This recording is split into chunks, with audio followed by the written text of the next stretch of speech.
नमस्कार। मैं खुशी आज अपने अनुभव के आधार पर आपको आज्ञा चक्र के ध्यान के बारे में कुछ बोलना चाहती हूँ। जैसा कि मैंने अपने पिछले वीडियो में आपको बताया था कि मैंने जब ध्यान शुरू किया तो उस वक्त मुझे ध्यान के बारे में कुछ भी नहीं मालूम था। मैंने बस एक ओशो मैगज़ीन में विपस्सना विधि के बारे में पढ़ा तो मैंने ध्यान करना शुरू कर दिया, क्योंकि ओशो ने कई जगह पे ये कहा कि हर समस्या का समाधान जो है वो ध्यान से मिल सकता है। तो मुझे समस्या थी उस वक्त और मुझे समाधान चाहिए था, और तो मैंने ध्यान करना शुरू कर दिया। विपस्सना से मैंने ध्यान की शुरुआत की। अब विपस्सना जो है उसमें क्या होता है कि आपको अपनी आती जाती सांसों को देखना होता है।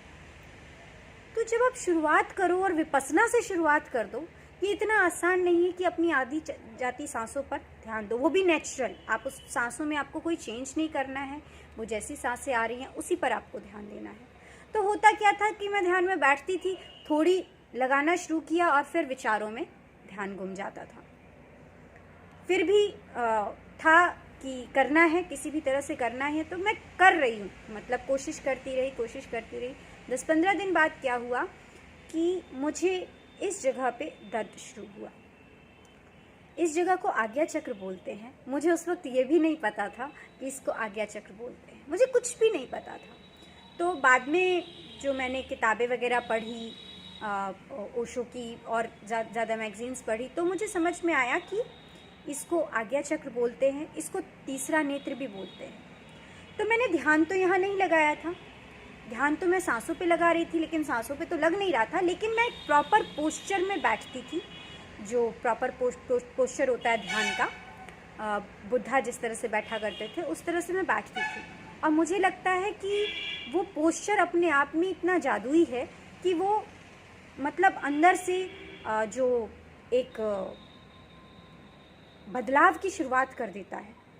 आपको एक चक्र सा, ऊर्जा का चक्र सा चलाना शुरू करता है, ऊर्जा को कहीं ना कहीं उठाना शुरू करता है, कुछ ना कुछ वो ज़रूर करता है। क्योंकि वो पोस्चर में मेरा दिमाग भी चलता रहता था, मेरे विचार भी चलते रहते थे, लेकिन सिर्फ मैं एक उस पर्टिकुलर पोस्चर में बिना हिले बैठी रहती थी, तो मेरे विचार जो है, जो मेरा ध्यान है, वो कुछ ना कुछ खींचता था, वापस अपने पर लौट आता था। तो उस पोस्चर में बैठी 10-15 दिन बाद क्या हुआ कि मुझे यहाँ पर आज्ञा चक्र पर दर्द शुरू हुआ, जिसका मुझे कारण नहीं समझ में आ रहा था। पहले मैंने सोचा कि मेरा सर दर्द कर रहा है, लेकिन मैं उसको छूती थी तो वो गायब हो जाता था। और फिर मुझे ये समझ में आया कि ये पेन जो है फिजिकल पेन तो नहीं है, शारीरिक पेन नहीं है, ये शारीरिक दर्द नहीं है, कुछ और है। और वो दर्द होता भी अलग तरीके से था, जो शरीर के दर्द से उसकी तुलना नहीं की जा सकती है। कभी कभी वो दर्द अच्छा लगने लगता था, कभी कभी वो बहुत ही ज़्यादा दर्द होता था। तो शुरू में तो हल्का हल्का होता था, तो मैंने बहुत ज़्यादा ध्यान नहीं दिया, मैं करती गई।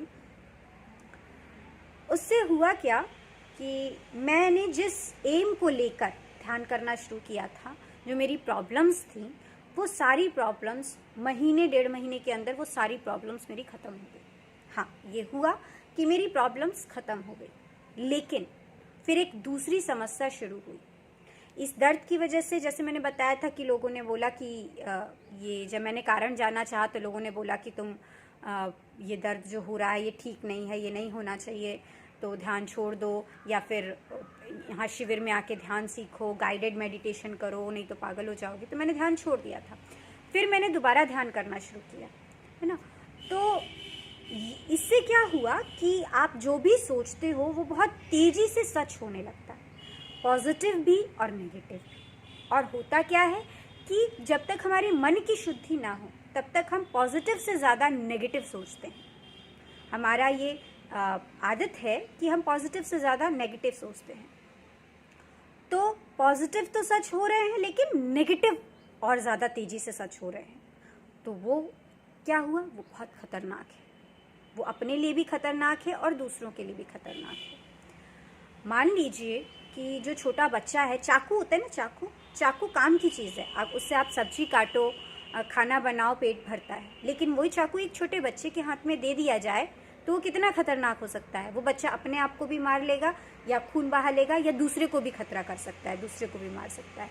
उसी तरह से ये जो आज्ञा चक्र की शक्ति है, ये जो एक्टिव अगर होता है तो इससे अपना भी नुकसान कर सकता है और दूसरे का भी। आप सोचो, सब लोग चाहते हैं कि जो मैं सोचूं वो सच हो जाए, लेकिन आप सोचो अगर आपके विचार की शुद्धि नहीं हुई और आपके विचार आपके बिना चाहे भी नेगेटिव चलते हैं, तो क्या होता है, हमको जब हमारे घर में कोई अपना बाहर गया होता है और वापस आने में उसको देरी होती है, तो हमारे मन में सबसे पहला विचार क्या आता है?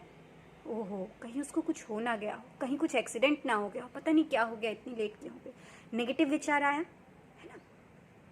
तो अब सोचो कि अगर ये आप सोचो इस तरह से और या ख्याल आपका इस तरह से आए और ये सच हो जाए तो कितना खतरनाक है ये। तो इस तरह से चीज़ें हुई है मेरी लाइफ में, हो रही थी, इसीलिए मैं आपको बता रही हूँ कभी भी इस तरह से ध्यान शुरू मत कीजिएगा। बहुत सारे गुरु, मुझे नहीं मालूम क्यों, यहीं से ध्यान की शुरुआत बताते हैं कि बैठ जाइए और आज्ञा चक्र पे ध्यान लगाइए, ऊपर की तरफ देखिए। बहुत सारे ध्यान का नाम है, मुझे नाम नहीं मालूम। वो बोलते हैं कि उस ध्यान में यहीं पे ध्यान ही लगाया जाता है और वो शुरुआत में ही यही ध्यान बता देते हैं। लेकिन मैं खुद के अनुभव से कह रही हूँ कि ये ध्यान शुरुआत में करना उसी तरह से है जैसे बच्चे के हाथ में चाकू दे देना, जो अपना भी नुकसान कर लेगा, दूसरे का भी नुकसान कर लेगा। आप कभी भी अगर आपको ध्यान की शुरुआत करनी है, इस तरह से ध्यान की शुरुआत मत कीजिएगा। इस कॉन्टेक्स्ट में एक बहुत अच्छी कहानी सदगुरु सुनाते हैं कि एक बंदा था जो हमेशा ईश्वर से ये प्रार्थना करता रहता था कि भगवान मुझे कुछ ऐसी शक्ति दे दो कि मैं जो सोचूं वो सच हो जाए, मैं जो चाहूं वो हो जाए। वो हमेशा ऐसी प्रार्थना करते रहता था। तो एक दिन क्या हुआ कि वो टहलते टहलते कल्प वृक्ष के नीचे जाके बैठ गया थक के। अब कल्प वृक्ष क्या होता है कि हमारी माइथोलॉजिकल स्टोरीज में होता है कि कल्प वृक्ष वो पेड़ है जिसके नीचे आप बैठ के जो भी इच्छा करते हो वो पूरी हो जाती है। तो उस बंदे को नहीं मालूम था कि वो कल्प वृक्ष के नीचे लेटा है, बैठा हुआ है। वो जब बैठा थक कर तो उसे लगा उफ कितनी भूख सी लग गई है, कुछ अच्छा सा भोजन आ जाए। और उसने ये सोचा और भोजन आ गया। उसने देखा अरे वाह भोजन आ गया। अब वो भूखा था, उसने कुछ नहीं सोचा, उसने भोजन कर लिया। भोजन करने के बाद उसको लगा कि यार कुछ पीने को मिल जाता बढ़िया तो मज़ा आ जाता। बस तो उसके दिमाग में जो जो पीने की अच्छी अच्छी चीज़ें आई वो सब आ गई। उसने पी लिया, ड्रिंक कर लिया और भी मज़ा आया उसको। लेकिन जब वो खा पी लिया तब उसने सोचा ये हो कैसे रहा है, क्या हो रहा है कि मैं जो सोच रहा हूँ वो हो रहा है, कहीं यहाँ भूत तो नहीं है। अब उसका इतना सोचना था कि वहाँ पे भूत आ गए। अब वो भूतों से डरने लगा। अब वो सोच रहा है हे भगवान ये भूत तो मुझे मार ही डालेंगे। भूतों ने उसे मार डाला। आप सोच लीजिए कि आपका जीवन अगर कल्प वृक्ष हो गया तो क्या अच्छा रहेगा? अच्छा रहेगा, लेकिन पहले विचारों की शुद्धि कीजिए उसके बाद। और इसीलिए मैं आपसे कह रही हूँ कि जो शुरुआत है वो अपने आप को कल्प वृक्ष बनाने से नहीं होनी चाहिए। आप समझ रहे हैं, है ना?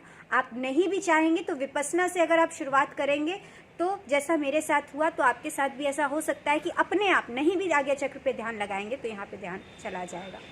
तो मैं ये भी रेकमेंड करूँगी कि विपस्सना से भी ध्यान की शुरुआत ना करें। मैं इसीलिए कह रही हूँ क्योंकि मेरा ऐसा अनुभव रहा है, जो मैंने अनुभव किया, जो प्रॉब्लम्स मुझे हुई, मैं नहीं चाहती कि आप लोग वही प्रॉब्लम्स फेस करो। इसीलिए मैं आपसे रिक्वेस्ट करती हूँ कि आप विपस्सना से ध्यान की शुरुआत ना करें, ना आज्ञा चक्र पे ध्यान लगाकर अपने ध्यान की शुरुआत करें। तो आपको कैसे ध्यान की शुरुआत करनी चाहिए इसके बारे में मैं 2 विधि बताऊंगी अपने अगले वीडियो में। आप कृपया अपडेटेड रहिए। मैं 2 विधियां बताऊंगी, बहुत आसान विधि बताऊंगी। शुरुआत हमेशा वहीं से कीजिएगा। आप सेफ तरीके से शुरुआत कीजिए तो आपकी और आपके अपनों की, सबकी लाइफ सेफ रहेगी और जो आप अच्छा चाहते हो अपने लिए वो अच्छा होगा, दूसरों के लिए भी अच्छा होगा। धन्यवाद।